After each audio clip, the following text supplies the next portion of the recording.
नमस्कार दोस्तों, मैं आपका रोहित और अपने वायदे के अनुसार हम आपके लिए ले आए हैं अमृता प्रीतम जी की कोरे कागज पार्ट 2। तो चलिए शुरू करते हैं।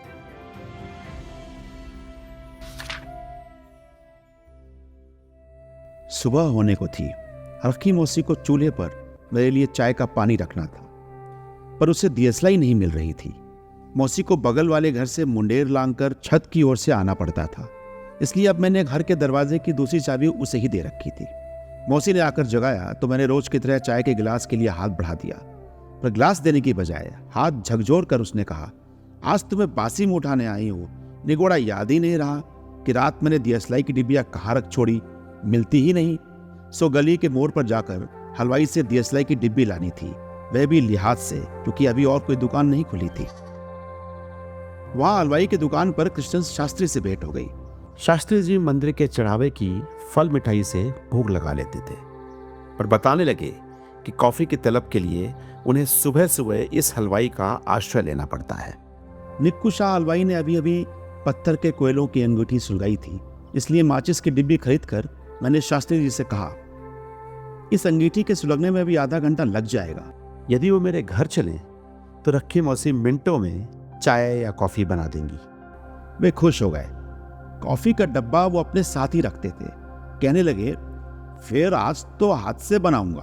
ये उत्तर भारत के लोग कॉफी बनाना नहीं जानते। आज मैंने भी अपनी चाय अपने कमरे के बिस्तर पर बैठकर नहीं पी, रखी मौसी की रसोई में जाकर पी। वहीं कृष्ण शास्त्री ने भी अपनी कॉफी बनाई। रखी मौसी ने तिलकधारी शास्त्री जी को प्रणाम करते हुए कहा कि अगर वो कुछ देर उसके कमरे में बैठें तो वह उत्तर भारत का नमक अजवाइन वाला सतपुड़ा पराठा पकाकर उन्हें खिलाना चाहती है। शास्त्री जी ने रखी मौसी का निमंत्रण स्वीकार कर लिया और हम दोनों कमरे में आ गए। अचानक वो बोले, हमारे निधि महाराज से तुम्हारी बात की थी। कहने लगे, पंकज की जन्म पत्री तो बनी हुई है, दूसरी पत्री बनाने की जरूरत नहीं। मैं हैरान हुआ और कहा, मैं नहीं जानता, माँ ने भी कभी नहीं बताया था। वह शायद निधि महाराज के पास ही होगी। फिर कहने लगे, मैंने पूछा था, कहा तो बोले उसकी माँ के पास थी, घर में रखी होगी। मैंने ये भी पूछा था कि पंकज का जन्म कहाँ हुआ था। उस दिन तुमने यही सवाल किया था ना। वह कहने लगे, पगला है। मेरी हैरानी और बढ़ गई। मैंने पूछा, निधि महाराज ने बस यही कहा था, पगला है, और कुछ नहीं कहा। शास्त्री जी ने मेरी तरफ कुछ हैरान होते हुए बोला, मैंने पूछा था कि जन्म पत्री है तो आप उसे पढ़कर पंकज को क्यों नहीं सुनाते। फिर क्या बोले? केवल इतना बोले कि जरूरत नहीं थी। जरूरत शायद सचमुच नहीं थी। माँ भी इस रहस्य को जानती थी, निधि महाराज भी, और मौसी रखी भी, इसीलिए सब चुप थे। समझ गया, उस दिन माँ के निधन वाले दिन यदि जनक चाचा ने आकर दत्तक पुत्र की बात ना कही होती तो निधि महाराज की चुप को कोई तोड़ नहीं सकता था। और लगा, उस दिन निधि महाराज ने सिर्फ थोड़ी सी बात की थी जितनी भर करने की जरूरत पड़ी थी। शास्त्री जी कहने लगे, क्या सोच रहे हो, घर में तलाश करो, मिल जाएगा। जो ख्याल अब तक नहीं आया था अचानक उभर आया। माँ ने अंतिम समय मौलियों में लपेटे हुए कुछ कागज दिए थे, कहा था तुम्हारी अमानत है। उस वक्त पास बैठे निधि महाराज ने बताया था, मकान की वसीयत है, बाकी कागज भी जरूरी हैं, संभाल कर रखना। तब मैंने देखे नहीं थे, उसी तरह अलमारी में रख दिए थे। सोचा था एक वसीयतनामा होगा, एक उन दोनों दुकानों का किरायानामा होगा। पता था कि माँ ने दुकानें किराए पर चढ़ा रखी थी। बाकी कागज उन रकमों के होंगे जो बरसों से माँ ने व्यापारियों और कारखानेदारों को कर्ज दे रखी थी और जिससे मिलते ब्याज से माँ का खर्चा चलता था। शायद उन कागजों में मेरी जन्मपत्री भी होगी। नजर और ध्यान दोनों अलमारी की ओर चले गए। एक संकोच सा हुआ कि मन में तूफान से मैंने मुश्किल से एक सुकून पाया है। यदि फिर से मन का तूफान जाग उठा तो भटकन का कोई अंत नहीं होगा। फिर भी मन का ही एक टुकड़ा मन के वश से बाहर हो गया। मेरे हाथ मुझसे हाथ छुड़ाकर अलमारी में रखे उन कागजों को खोलने लग गए थे। पता नहीं इंसान का मन क्या चीज है, वह जिसे जानने से खौफ खाता है उसी को जानने के लिए व्याकुल होता है। लगा, कागज पर बंधी मौलियों की गांठें खोलते हुए मेरे हाथ कांप रहे हैं। हाथों से बंधे लिपटे उन कागजों को खोल रहा था और मन में किसी दैवी शक्ति के आगे एक प्रार्थना भी कर रहा था कि उन कागजों में मेरी जन्मपत्री ना मिले। लेकिन मेरी प्रार्थना शायद झूठी थी। देखा, सामने एक कागज की लाल लाल आंख मुझे घूर रही है। लाल लकीरों से बनाए गए कुछ खाने, उनमें लिखे हुए कुछ अंक, कुछ अक्षर भी। उस कागज को दोहराकर मैंने बाकी कागजों में छुपा देना चाहा, पर कांपते हुए हाथों से जैसे उसे छुआ, तभी कंधे के पास से शास्त्री जी की आवाज आई, अरे यही तो है, देखो देखो 2 पत्रियां हैं, इनमें एक तुम्हारी होगी, लाओ मैं देखता हूँ। तकदीर के आगे आगे भागता हुआ कोई आदमी जैसे एक जगह हाफ कर खड़ा हो जाता है, मैं भी सुन्न सा खड़ा रह गया। शास्त्री जी ने खुद ही आगे बढ़कर उन दोनों पत्रियों को हथिया लिया और फिर पास की चारपाई पर रखकर खुद भी इत्मीनान से उस पर बैठ गए। यह गीताराम की कन्या की है। मेरे मुंह से सहज निकल गया, हाँ वो मेरी बहन थी, अब जीवित नहीं है। और यह देखो, यह तुम्हारी पत्री है। मैं चारपाई के पास पड़ी कुर्सी पर इस तरह निडाल सा बैठ गया जैसे अभी अपनी किस्मत का आखिरी फैसला सुनना बाकी हो। कमरे में खामोशी फैल गई, असहनीय खामोशी। दिल इस तरह जोर से धड़कने लगा जैसे इस खामोशी से घबराकर वह अपनी धक-धक से इसे तोड़ देना चाहता हो, लेकिन दिल के बस में कुछ नहीं। इस भयानक खामोशी को तोड़ा शास्त्री जी के स्वर ने, बहुत बहुत विद्या पाओगे बेटा, बहुत धन संपत्ति भी। विद्या और धन संपत्ति का स्वामी लाभ स्थान में पड़ा है, लाभेश धन स्थान, बहुत बड़ा योग है, शुभ ग्रहों का शुभ स्थान होगा।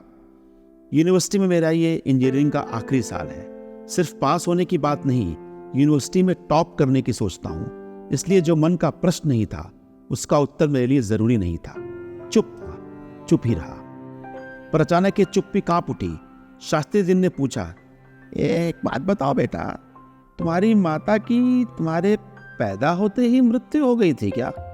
मैंने सूखे होठों पर जीभ फेरते हुए शास्त्री जी से कहा, आपको तो मालूम है कि कल निधि महाराज मेरे साथ शमशान घाट गए थे मेरी माँ की चिता की अस्थियां चुनने के लिए। अभी 5 दिन ही हुए हैं जब माँ की मृत्यु हुई है। शास्त्री जी चुपचाप पत्र की ओर देखने लगे। बहुत देर तक देखते रहे, फिर संकोच के स्वर से कुछ हैरान होकर कहने लगे, पर इसमें तो माता का मृत्यु का अल्पयोग बनता है। माता के स्थान का चतुर्थ भाव तथा इसका स्वामी और भाव का कारक चंद्र सभी तो पाप प्रभाव है। जवाब नहीं जानता, इसलिए चाहते हुए भी नहीं दे सका। और फिर पूछा, पिता का? पिता भाव का स्वामी त्रिक भवन में पड़ा है। कुछ समझ नहीं आया और पूछा, त्रिक भवन क्या होता है? भवन लफ्ज ने जहन में एक भवन सा खड़ा कर दिया, लेकिन पड़ा है लफ्ज किसी महल की ओर नहीं, किसी गहरी खाई की ओर संकेत कर रहा था। मेरी कल्पना ने भी हैरान होकर शास्त्री जी की ओर देखा। शास्त्री जी का स्वर जैसे बुझ सा गया हो। कहने लगे, अष्टम और द्वदेश, ये तीनों स्थान नेश स्थान होते हैं, शत्रु और मृत्यु के स्थान। हमारी भाषा में इसे त्रिक स्थान कहते हैं, त्रिक भवन। पूछना चाहा, मेरे पिता मेरे शत्रु भवन में हैं या मृत्यु भवन में, पर पूछा नहीं। वही बोले, जान पड़ता है ये पत्री ठीक नहीं। तुम्हारी माँ जन्म के बाद 24 बरस जीती रही, लेकिन इसमें तो अल्प आयु का योग है। मैंने सिर्फ इतना ही कहा, तो छोड़िए, यह गलत होगी। शास्त्री जी ने अनमने से होकर दूसरी जन्मपत्री देखने लगे, गीता की। कुछ देर बाद बोले, तुमने कहा था ये कन्या जीवित नहीं है। जी हाँ, बहुत बरस हो गए इनकी मृत्यु को। मैंने अपनी जन्मपत्री उठाकर लपेट दी थी और दूसरी उठाकर दोनों को अलमारी में रख देना चाहता था, पर शास्त्री जी के हाथ से कैसे लेता, इसलिए कुर्सी से उठकर भी चारपाई के पास ही खड़ा रहा। यह कन्या बहुत सुंदर रही होगी, चंद्रमा लग्न में देख रहा है। शास्त्री जी बोले, मैंने इन्हें देखा नहीं। मैंने विरक्त भाव से कहा, अरे? शास्त्री जी कुछ चौंक कर बोले, इनकी मृत्यु जल में डूबने से हुई थी। देखो, 3 जल स्थानों के ग्रह। शास्त्री जी आधा वाक्य बोलकर चुप हो गए। माँ ने कभी इस तरह की बात नहीं बताई थी, इसीलिए मैंने कुछ हैरानी से कहा, ऐसा तो कभी नहीं सुना। शास्त्री जी मुझसे भी अधिक हैरान हुए। फिर जैसे कोई दांतों तले जीभ दबाकर बात करता है, कहने लगे, यह तो आत्महत्या का योग है, तृतीयेश और अष्टमेश का परिवर्तन योग है। देखो, चंद्र कुंडली से और सूर्य कुंडली से भी यही योग बनता है, और लग्नेश भी तो अष्टम में पड़ा है, त्रिक भवन में मृत्यु स्थान पर है। ना चाहकर भी मुझे हंसी आ गई। मैंने कहा ये पत्री ही गलत होगी, और उसी पत्री को शास्त्री जी के हाथों से लेने लगा कि रखी मौसी एक बड़ी सी थाली में चाय पराठा लेकर आ गई। शास्त्री जी ने रखी मौसी की ओर देखते हुए कहा, देवी, तुम गीता नाम की कन्या को जानती थी, पंकज की बहन को? रखी मौसी ने चाय की प्याली मेज पर टिकाते हुए शास्त्री जी की ओर देखा और बोली, क्या बात है, मैंने तो उसे गोद में खिलाया था। शास्त्री जी ने मेरी ओर देखा। तुम नहीं जानते तो इनसे पूछो। मैंने रखी मौसी को बैठने के लिए कुर्सी की तरफ इशारा किया। कहा, आज शास्त्री जी अजीब अजीब सी बातें कर रहे हैं। कह रहे हैं कि गीता ने पानी में डूबकर आत्महत्या कर दी थी। रखी मौसी कुछ देर तक मेरी तरफ देखती रही, कुछ देर तक कृष्ण शास्त्री की तरफ, फिर एक त्योरी से चढ़ाकर मेरी ओर देखते हुए कहने लगी, ये पत्रियां तुम्हें किसने दी? मैं जोशियों की बातें नहीं सुना करती। शास्त्री जी को रखी मौसी का आशय समझ नहीं आया। पूछने लगे, क्या कहा इन्होंने? रखी मौसी की त्योरियों की ओर देखते हुए मैंने शास्त्री जी से कहा, ये पत्रियां गलत बनी हुई हैं, छोड़िए इनको, आए चाय पीजिए। शास्त्री जी ने बेमन से दोनों पत्रियां लपेटकर मुझे पकड़ा दी। कहने लगे, किसी मूर्ख पंडित ने बनाई होगी। देख रहा हूं कि तुम्हारी माता की मृत्यु अभी हुई है, इसमें लिखा है कि तुम्हें जन्म देते ही उसकी मृत्यु हो जाएगी। शास्त्री जी ने ध्यान नहीं दिया। मैंने देखा कि रखी मौसी अपना निचला ओठ चबाती हुई घबराई सी शास्त्री जी की ओर निहार रही थी।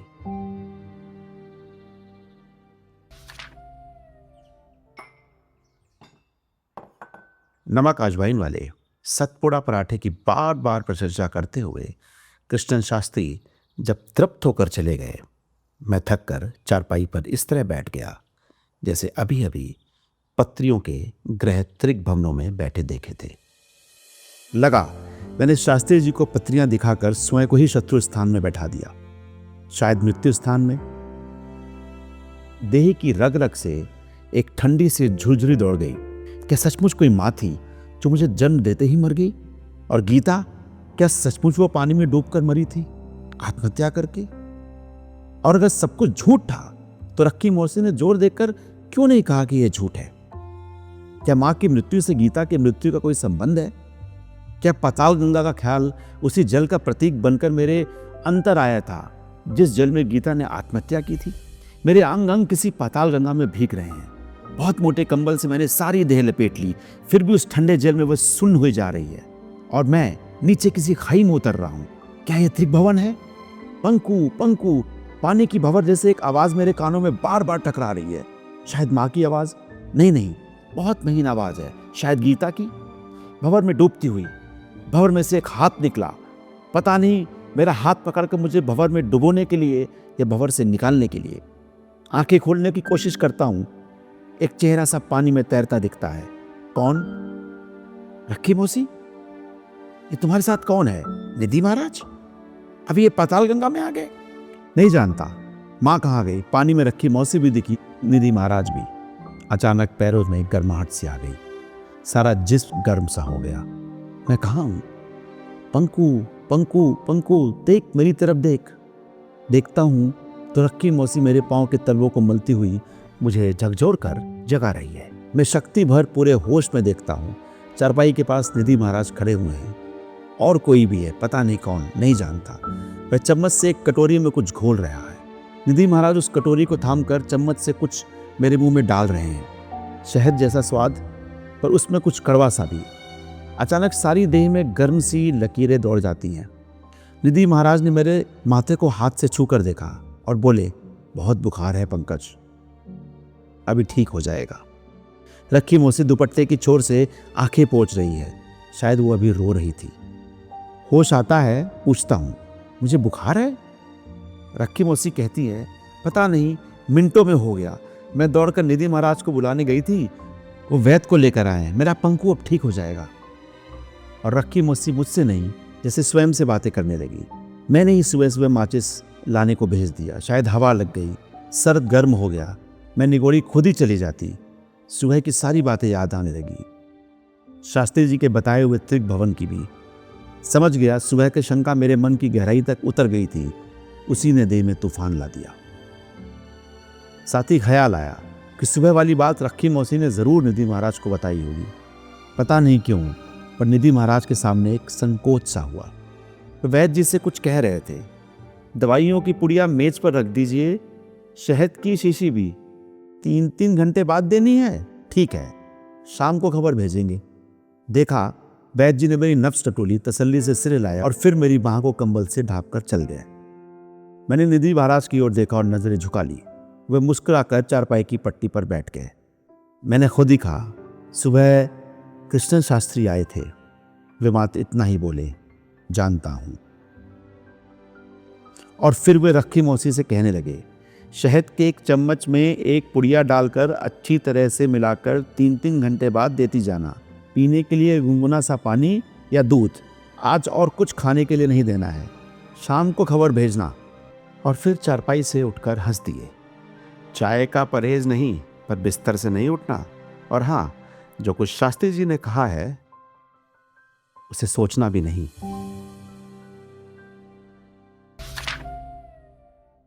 सो सोचना वर्जित है। कल सारा दिन रह रहकर निधि महाराज का ये नुस्खा याद आता रहा और अकेले में बिस्तर पर लेटे हुए हंसी भी आती रही और रोना भी। मन की बीमारी को कोई नहीं जानता था, इसमें परहेज सिर्फ सोचने का होता है। रखी मौसी दवाई भी देती रही, चाय पानी भी। वह मुझे कमरे में अकेले नहीं छोड़ना चाहती थी, पर मैं भी कुछ देर अकेला होने के लिए आंखें बंद कर लेता था और कह देता, मौसी अगर मुझे नींद आ जाए तो दरवाज़ा भेड़ कर तुम चली जाना। कमरे में कोई बैठा हो तो मेरी नींद टूट जाती है। कई बरसों से हॉस्टल में अकेला रहता हूँ ना, इसलिए आदत पड़ गई है। ख्याल रह रहकर अलमारी की ओर जाता था, शायद एक पतंगे की तरह अलमारी के कागजों में सुलगती हुई आग पर चलने के लिए। पर निधि महाराज ने एक पतंगे को आग का परहेज बता दिया। जी में आया किसी से पूछूं कि दुनिया में कोई वह नज्म लिखी गई है जिसमें पतंगे के लिए आग वर्जित होती है। दिन इस तरह के बेतुके ख्यालों से गुजर गया। देख सकता था बुखार नहीं है, पर उठना मना था, इसलिए बिस्तर से उठा नहीं, ना ही किसी ख्याल को बंद अलमारी का कपाट खोलने दिया। संध्या होते ही रखी मौसी मंदिर में जाकर निधि महाराज को मेरी खैर खबर दे आई। वैद्य जी की तरफ भी गई थी। उन्होंने रात के लिए एक नई पुड़िया दी है जो सिर्फ गर्म पानी के साथ लेनी है और फिर सो जाना है। रात की नींद में किसी सपने ने दखल नहीं दिया। आज सुबह उठा तो बदन बहुत हल्का था। हाथ मुंह धोया, चाय पी, अपनी किताबों में खोज कर दिन में पढ़ने के लिए किताबें निकाली। लियोनार्डो दा विंची की जीवनी। हॉस्टल में जब माँ की बीमारी का खत मिला था तो छुट्टियाँ लेकर घर आते वक्त मैंने यह किताब रेलवे स्टॉल से खरीदी थी। लेकिन तब माँ की बीमारी ऐसा मोड़ ले गई थी कि किसी भी किताब की सुध नहीं रही थी। हंसी सी आई। माँ बदौलत निधि महाराज, यह आपके हुक्म की तामील है। मैं अपनी जिंदगी की बंद अलमारी को नहीं खोल रहा, यह लियोनार्डो दा विंची की खुली अलमारी है। मैं लियोनार्डो की जिंदगी के बारे में कुछ नहीं जानता था, सिर्फ उसके कुछ चित्रों से परिचित था, खासकर मोनालिसा के चित्र से। इसके प्रिंट की एक कॉपी मुझे कॉलेज के एक मित्र ने दी थी। किताब को छूते ही किताब के अंतिम पृष्ठ की एक पंक्ति ने मुझे बांध कर बैठा दिया। This book reveals the dream and glory of a genius and the despair and defeat of a man. क्या ग्लोरी और डिफीट दोनों मिलकर एक ही व्यक्ति की सांस में रहती है?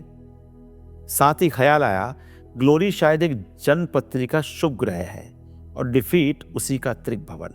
देखा, मैं त्रिक भवन के प्रभाव से मुक्त हो पा रहा।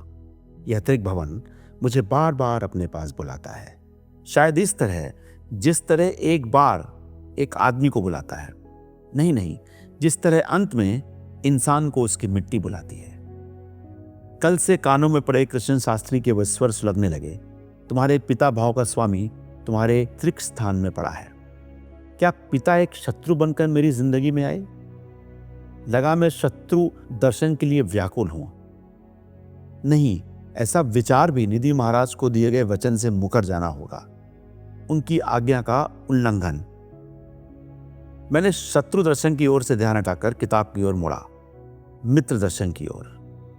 पर अभी मित्र दर्शन नहीं हो पाया था कि अचानक कमरे में भिड़े हुए दरवाजे को खोलते हुए निधि महाराज आ गए। आश्चर्य हुआ। जरूरत के बिना वो कभी घर नहीं आते थे। उन्हें पता था मैं अब बीमार नहीं हूँ। नमस्कार किया, बैठने के लिए कुर्सी भी आगे सरकाई। मैंने कहा, वैद्य जी ने पुड़िया संजीवनी बूटी जैसी दी है, मैं बिल्कुल ठीक हो गया हूँ। वह बैठ गए। बोले, एक संजीवनी बूटी और खानी होगी। कुछ समझ में नहीं आया, इसलिए चुपचाप उनकी तरफ देखता रहा। एक विचार अवश्य आया कि आज वो शायद शास्त्री जी के कहे अनकहे को मेरे सामने रखकर मुझे हमेशा के लिए शंकाओं से मुक्त करने आए हैं। भीतर ही भीतर एक भय सा उठा, उत्कंठा सी भी। देह में अचानक कमजोरी महसूस हुई। हाथ की किताब मेज पर रखकर मैं चारपाई की पट्टी पर बैठ गया। वे पूछने लगे, सुबह कुछ खाया था? मैंने कहा, एक गिलास चाय पी थी, एक प्याला दूध भी, और कुछ नहीं। वैद्य जी ने दोपहर में काले चनों की तरी से खुश रोटी खाने के लिए कहा था, इसलिए मौसी ने रात को काले चने भिगोए थे। देखा, उनका ध्यान दूध, चाय या चनों की बात की ओर नहीं था। कहने लगे, 2 दिन हुए किसी लड़की का खत मिला था। जानकी का वो खत याद आया जो परसों उसने मंदिर की दीवार के पास मुझे दिया था, पर कल से मैं उस खत को भुला चुका था। मैंने कहा, हाँ मिला था, पर कुछ समझ नहीं आया। बोले, यह समझ के संजीवनी बूटी खानी है, मैं यही बताने के लिए आया हूं। मैंने कहा, वह लड़की जनक चाचा की बेटी है, मैं पहचानता नहीं जानता कि उसने अचानक मुझे यह खत क्यों लिखा है। निधि महाराज ने जेब में हाथ डाला, एक कागज निकालकर मुझे थमाते हुए कहा, वह पहला खत था, यह उसका दूसरा खत है। खत? उसने एक खत आपको दिया? मुझे देने के लिए? समझो पंकज, जनक चाचा के इस चाल को समझो। क्या मतलब? निधि महाराज हंस दिए। यह तुम्हारे जनक चाचा की चाल थी, जिसका रहस्य ना खुलता तो पता नहीं कितना अनिष्ट हो जाता। बताने लगे, 2 लड़कियां हैं, 2 बहनें। उनके पिता की नज़र हमेशा तुम्हारे जायदाद पर रही है। किसी तरह कुछ नहीं हो सका तो उसने अपनी बेटियों को तैयार किया तुम्हें फंसाने के लिए, ताकि तुम उस लड़की से ब्याह करके उसके बस में हो जाओ, अर्थात तुम्हारा मकान और तुम्हारी जायदाद उसके अधीन हो जाए। मैंने मेज के कागज़ों में से जानकी का खत ढूंढा। हिंदी में था, इसलिए निधि महाराज पढ़ सकते थे। सामने रख दिया और कहा, इसमें यह भी लिखा हुआ है कि उसके माँ बाप कभी नहीं मानेंगे। इससे मैं समझा था कि उसने खत माँ बाप से छिपकर लिखा है।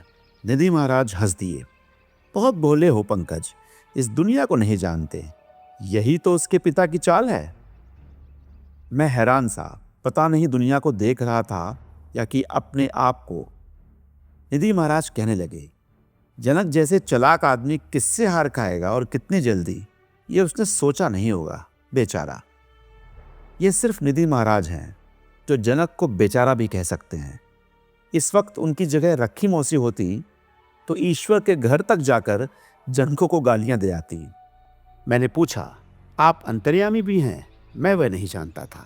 वह हंस दिए और कहने लगे, कभी कभी अशुभ कामों के लिए भी लोगों को मंदिर और पंडितों की जरूरत पड़ जाती है। मैं अंतर्यामी नहीं, ईश्वर अंतर्यामी है। बताने लगे, आजकल कृष्णन शास्त्री मंदिर में ठहरे हुए हैं। यह सब उन्हीं के कारण हुआ, वो इस कांड से मुक्ति दिलाने का साधन बने हैं। कृष्णन शास्त्री कितने गुणी हैं पूछने के लिए मेरे मन में सहज ही उत्कंठा पैदा हुई, लेकिन मन को रोक लिया। इस वक्त मन को दूसरी दिशा की ओर जाने से रोकना था। मैंने सिर्फ इतना ही पूछा, वह किस तरह? वह बताने लगे, जनक की 2 बेटियां कुंवारी हैं, एक बड़ी कौशल्या और एक यह छोटी जानकी। उम्र के हिसाब लगाकर जनक ने पहले बड़ी बेटी को इस काम के लिए तैयार किया, लेकिन शक्ल सूरत के लिहाज से बेटी जानकी उससे ज्यादा मुनासिब लगी, इसलिए उसने बड़ी को रोककर छोटी से यह खत लिखवाया और भेज दिया। फिर बड़ी लड़की मेर से जाग उठी। जनक को इसका अनुमान नहीं था। उम्र के लिहाज से भी ब्याह की बारी तो पहली उसकी आनी चाहिए थी ना, इसलिए उसने पिता को मात देने के लिए वही बात सोची जो प्रायः हर नारी सोचती है। उसके लिए शायद मुश्किल होता यदि मंदिर में शास्त्री जी ना आए होते। मेरे पास आने में वो शायद झिझकती। निधि महाराज मेरे व्याकुल बेचैन चेहरे की ओर देखकर हंस दिए। कहने लगे, वह शास्त्री जी से वशीकरण मंत्र लेने के लिए आई थी। हंसी सी आ गई। सो एक लड़की खतों से मुझे वश करने के लिए तैयार हुई, दूसरी मंत्रों से। तुम्हें नहीं पंकज, इस मकान को समझता हूं। शास्त्री जी गुड़ी आदमी हैं, उन्होंने दुनिया देखी है, जानते हैं कि ऐसे मंत्र कच्ची उम्र की लड़कियों के लिए नहीं होते।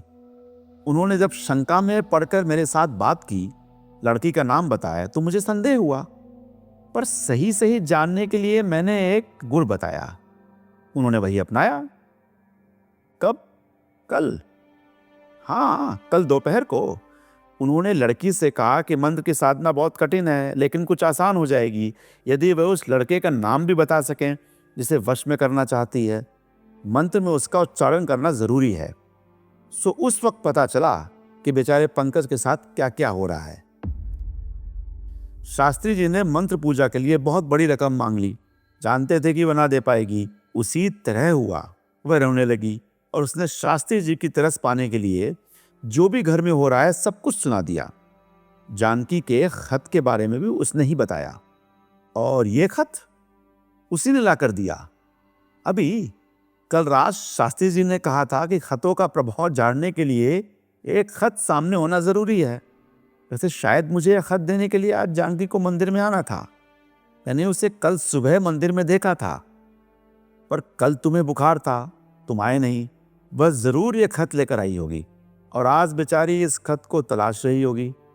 बेचारी शब्द का प्रयोग मैंने शायद निधि महाराज को देखा देखी कर लिया था, लेकिन मन ग्लानि से भरा हुआ था।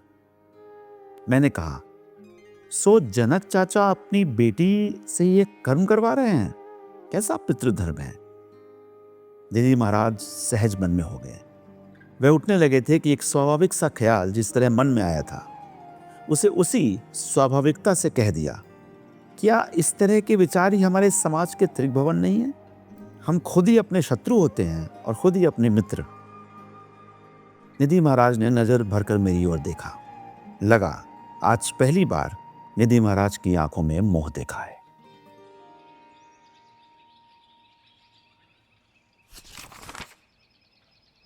कमरे की एक दीवार से लेकर दूसरी तक कदम पता नहीं कौन कौन से फासले नाप रहे थे जब रखी मौसी भोजन के लिए बुलाने आई। उसके आने की आहट भी फासलों के लेखे जोखे में खो गए, सुनाई नहीं दी। चौंक सा गया जब उसकी आवाज कानों में पड़ी। मैं कहती हूं पंकु, तू दलीलों में ज्यादा मत पड़ा कर। हंसकर मौसी की ओर देखा और कहा, दलीलें कुछ नहीं मौसी, देख रहा था कि मरण मंत्र और वशीकरण मंत्र में कितना फासला होता है। मौसी हक्की बक्की सी होकर मेरी ओर देखने लगी। जनक की बेटी वाला वशीकरण मंत्र की बात मौसी को बतानी थी, इसलिए कहा, देखो मरण मंत्र तो किसी को दूर करने के लिए होता है और वशीकरण किसी को नजदीक से नजदीक लाने के लिए। तो दोनों की एक बात दूसरे से उल्टी होती है ना? मौसी ने हामी में सिर हिलाया, पर समझी कुछ नहीं। मैंने फिर कहा, पर एक ही आदमी किसी को मारना भी चाहे और वश में भी करना चाहे, ये दोनों बातें इकट्ठा कैसे हो गई? मरण मंत्र वाली बात रखी मौसी ने ही बताई थी, इसलिए उसका ध्यान जनकों के परिवार की ओर चला गया। पर वशीकरण वाली बात का संबंध वहां नहीं जुड़ता था, इसलिए पूछने लगी, तू निपुते जनके की बात छोड़, यह बता कि मोहिनी मंत्र अब कौन फूंक रहा है? हंसी आ गई। मैंने कहा, लेकिन जनक चाचा निपुते नहीं, उसके तो बेटी भी हैं और बेटियां भी। मौसी सांस रोककर चारपाई के पैदान पर बैठ गई। मैंने जानकी के खतों की बात और कौशल्या की मंत्र वाली बात मौसी को सुनाई और कहा, इसीलिए सोच रहा था कि मरण मंत्र पढ़वाने वाला चाचा बेटियों से वशीकरण करवा रहा है।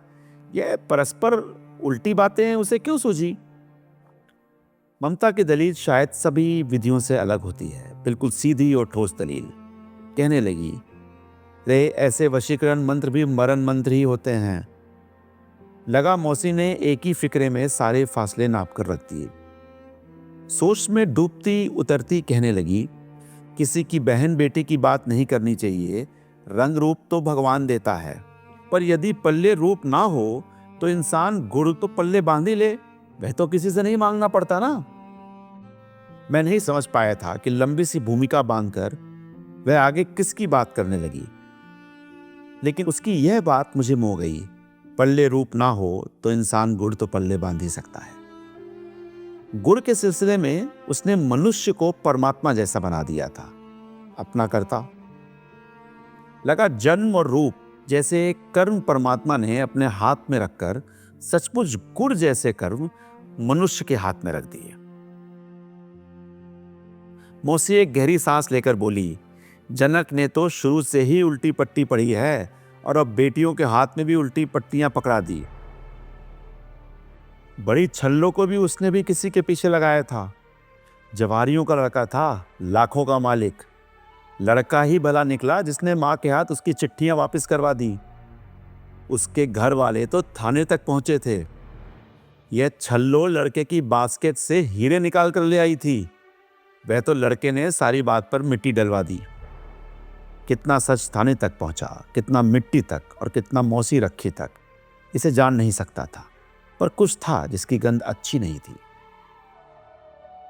लगा ऐसी ही कुछ त्रिभुवन की गंध होती होगी।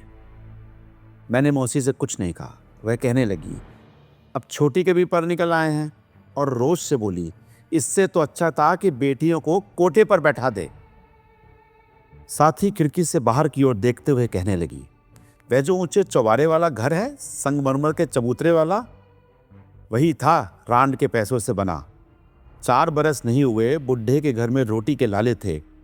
बेटी अच्छी भली ब्याही थी, पर लड़का गरीब घर का था। गरीब भला उसका क्या मोल लगाता। बुढ़े ने अपने हाथों उसका फंदा काट दिया और बेटी को एक सौदागर के हाथ बेच दिया। लगा किसी त्रिभुवन की कथा अब और नहीं सुनी जाएगी। पाताल गंगा जरूर त्रिभुवन में बहती होगी, क्योंकि मेरे पैरों की ओर से चढ़ता हुआ एक ठंडा सा कंपन अब मेरे माथे की रगों तक पहुंचने लगा था। लक्की मौसी ने कहा कि भीतर के कमरे का ट्रंक खोलकर माँ की कोई गर्म चादर निकाल दे, कंधों को ढकने के लिए। मौसी ने पश्मीने की चादर निकालकर मुझे देते हुए ताकीद की कि मैं जनकों की चालों से हमेशा सचेत रहूं। साथ ही उदास सी होकर कहने लगी, तुम्हारी माँ को तुम्हारा ब्याह अपने हाथों नहीं रचाना था, उसकी किस्मत में जो नहीं था, लेकिन मेरी सांसें देह में अटकी रहेंगी जब तक मैं तुम्हारा घर बसता ना देख लूं। मौसी के लिए अजीब मुंह जागा। कुछ लोग किसी तरह उधार लिए चावों से जिंदगी भर लेते हैं और मन को खाली होने से बचा लेते हैं। एक विचार यह भी आया कि शायद यही वक्त है जब मौसी से कहूं कि वह मेरे जन्म की सच्चाई मुझे बता दे, इसलिए भी कि मन में जहां कुछ खाली है मैं उसे भरना सीख लूं। इसीलिए मेरे मुंह से निकला, मौसी, जनक चाचा की जालसाजी का भेद ना खुलता अगर वह कृष्ण शास्त्री मंदिर में ना आए होते। यह तो सच है, उसका भला हो। मौसी ने उसका प्रसंग जैसे समाप्त कर दिया, लेकिन बात चलाने के लिए मैंने फिर कहा, निधि महाराज कहते थे वह गुड़ी आदमी है। होगा। मौसी ने सिर्फ इतना ही कहा। लगा उस दिन की बात से चौकन्नी हो गई थी जब उसने शास्त्री जी के सामने कहा था कि ज्योतिषियों की बातें नहीं सुना करती। पता नहीं क्या साइंस है, कितना सच्चा और कितना अनुमानित, मैं कुछ नहीं जानता, पर बात को चलाने के लिए यह आसरा बना हुआ है। इसलिए मैंने कहा, लेकिन माँ को जरूर इसमें विश्वास रहा होगा, तभी तो उसने मेरी पत्री बना रखी थी और गीता की भी। लक्की मौसी थोड़ी देर चुप रहने के बाद जैसे सोच संभल कर बोली, मैं पंडितों की बातों को झूठी कहने का पाप नहीं करती, पर वैसे कहती हूं, आदमी सारे कर्मकांड इन्हीं से पूछकर करने लगे तो स्वभाव वहमी हो जाए। फिर तेरी तो हंसने खेलने की उम्र है, तू क्यों इन बातों में पड़ता है? मन लगाकर पढ़ाई कर। मौसी का कहा झुटलाने वाला नहीं था, पर जो सच मुझे कुछ नहीं बताता। उसे पूछने के लिए पत्नियां एक साधन बनी हुई थी, इसलिए हठपूर्वक पूछा। सिर्फ ये सोच रहा था कि शास्त्री जी यदि गुड़ी आदमी हैं तो उन्हें ये पत्रियां क्यों नहीं पढ़नी आती। तुम खुद सोचो, मेरी माँ को मरे हुए मुश्किल से 1 हफ्ता हुआ है और वो कहते हैं कि मुझे जन्म देते ही माँ मर गई थी। मौसी अपना निचला होठ दांतों से काटने लगी। सो देखा कि इस बात का और मौसी के होठ का जरूर कोई संबंध है। उस दिन भी शास्त्री जी के मुंह से यह बात सुनकर मौसी अपने दांतों से होठ काटने लगी थी। अचानक सवाल मन में आया। मैंने पूछा, माँ ने पत्रियां किससे बनवाई थी? निधि महाराज से, और किससे बनवानी थी? लगा मौसी के लिए अगर कुछ बताना मुश्किल है तो झूठ बोल सकना उतना ही मुश्किल है। मैं हंसने लगा। फिर तो मौसी उस दिन बहुत बड़ा पाप हो गया। कैसा पाप? यही कि शास्त्री जी की ऊट पटांग बातें सुनकर मैंने कहा था छोड़िए इन पत्रियों को, ये गलत बनी होंगी। इसलिए शास्त्री जी कहने लगे कि जरूर किसी मूर्ख पंडित ने बनाई होगी, और हम दोनों ने उस दिन निधि महाराज को मूर्ख पंडित बना दिया। साथ ही मैंने हंसकर पूछा, क्यों मौसी, ये पाप था ना? और फिर दोहराया, निधि महाराज को मूर्ख कह देना बहुत बड़ा पाप था। पता था कि मौसी पाप पुण्य के फेर में जरूर आ जाएगी। कहने लगी, निधि महाराज देवता स्वरूप हैं, आजकल ऐसे महात्मा विरले होते हैं, पाप तो हुआ है। शायद आगे कुछ कहने के लिए मौसी को कुछ नहीं सूझा था, इसलिए मैं ही कह उठा, अब पाप का प्रायश्चित यह होगा कि किसी दिन निधि महाराज को पत्रियां पढ़ने के लिए कहूंगा। मौसी के चेहरे पर उसी तरह चिंता बनी रही, शायद आज की नहीं, किसी आने वाले कल की। लगा इन दिनों ने सच का सामना करने के लिए मुझे कुछ ताकत दे दी है। हाँ, बताने वालों में अभी तक ये ताकत नहीं आई। आज रात सचमुच ही मित्र दर्शन हुआ है। इसे मित्र दर्शन भी कह सकता हूं और आत्मदर्शन भी। स्वयं को लियोनार्डो जैसे महान कलाकार के साथ मिलाना शायद गुस्ताखी है, लेकिन मैंने स्वयं को उसके बाल रूप में पहचाना था जब वह सराय की एक दासी के पेट से पैदा होने का इल्जाम लेकर इस दुनिया में आया था। कल सारा दिन और गई रात मैं लियोनार्डो की जीवनी पढ़ता रहा, उसी के दर्द में लिपटा हुआ सो गया। इसलिए रात को सपने में उसे देखता रहा। किताब में बहुत से लियोनार्डो के बनाए हुए चित्र हैं, जानता हूँ उसकी रेखांकन की वह प्रवीणता उसी को हासिल थी। जो सौम्य और जो किरदार उसने प्रस्तुत किया वह इतिहास का शाहकार है। आंखें उसकी कला ने मोह ली। पर तब जब जाग रहा था, सो गया तो मेरे सामने वह दूध पीता लियोनार्डो, जिसकी मां को बेसहारा छोड़कर उसका बाप अपनी अमीर दुनिया में लौट गया था। बेसहारा मां को एक शराबी ने सहारा दिया, लेकिन उसकी सेज पर जाते हुए उस 17 बरस की युवती को गम का ऐसा बुखार चढ़ा कि लियोनार्डो 2 बूंद दूध के लिए बिलखता रहा। वह कैटरीना अपने बेटे को बकरी के दूध पे पालने लगी। किताब में उसकी बकरी का जिक्र है, पर उसका चित्र नहीं। हैरान हूं, मैंने सपने में वह बकरी भी देखी और पतली पतली उंगलियों से उस बकरी का दूध दो रही कैटरीना को भी। कानून गरीबों के लिए होते हैं, अमीरों के लिए तो खिलवाड़ है। समाज का कहर भी सिर्फ गरीबों के लिए होता है। 16 साल की वो कैटरीना जब 24 बरस के रईस जादे से मिली थी, पता नहीं सपनों का कैसा महल बना बैठी, जिसे उस रईस लड़के के रईस बाप ने एक ही फिक्रे में खंडहर कर दिया था। वह रईस लड़का समाज की कुंडली का शुभ ग्रह बन गया था और कैटरीना उस समाज के त्रिक स्थान में पड़ गई थी। अमीर पिता ने बालक को एक छूट दी कि वह कैटरीना के पास पलने की बजाय उसके अमीर घर में पल सकता है। समाज ने भी स्वीकृति दे दी और कानून ने भी, क्योंकि दोनों अमीरों के खिलवाड़ के लिए होते हैं। अमीर बाप का महल कैटरीना के मामूली घर से दूर नहीं था। रास्ते में सिर्फ एक वीराना पड़ता था और छोटा सा लियोनार्डो रात को जब सब सो जाते थे, अमीर घर की खिड़की से लटक कर अंजीर के पेड़ के साथ झूलता नंगे पांव वीराना की राह पर चल देता था। वह अंजीर का पेड़ भी मैंने सपनों में देखा और उसकी टहनियों को पकड़ पकड़ कर लटकता हुआ नार्दो भी। सपने में डरता सहमता रहा कि अंजीर की टहनी कहीं टूट ना जाए। लियोनार्डो नंगे पांव जाता था ताकि उसके जूतों की आवाज ना आए। वीराने में पत्थर भी होते हैं, कांटे भी, और पैरों में कांटे निकालता हुआ जब वो कैटरीना की खिड़की खटखटाता था, बाहर की ओर दौड़ती और हंसती सी उसका मुंह चूम कर वह बिलक उठती, मेरा नार्दो, मेरा नार्दो। यही बालक नार्दो मेरा मित्र दर्शन है, आत्मदर्शन। सपना टूटा तो आंखें पानी से भर आई थी। लगा कि मुझे नार्दो का नसीब नहीं मिला, उसने माँ को देखा था, भले ही रात के अंधेरे में और सबसे छुपकर और कांटों से बिधे हुए पैर के साथ, पर मैंने रात को सपने में यह एहसास नहीं था। शायद नार्दो की माँ से मैंने अपनी माँ मांग ली थी। जिस तरह नार्दो ने माँ की छाती से लगकर माँ का मुंह देखा, माँ की आवाज भी सुनी, मैंने भी। लगता है एक रात के लिए नार्दो को हाथ से परे हटाकर मैं उसकी बाहों से लिपट गया था। नहीं, आज की रात पर नार्दो की नहीं, मेरी माँ थी। आज बहुत तकलीफ है।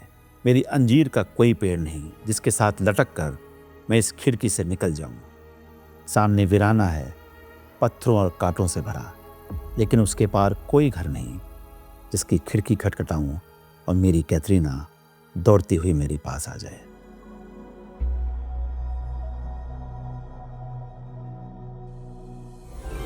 तो ये थी अमृता प्रीतम जी की कोरे कागज पार्ट 2। जल्दी ही हम आपके लिए लाएंगे इसका तीसरा पार्ट और इस कारवां को आगे लेके चलेंगे। तब तक के लिए सुनते रहिए अपनी मन की आंखों से सुनो जरा।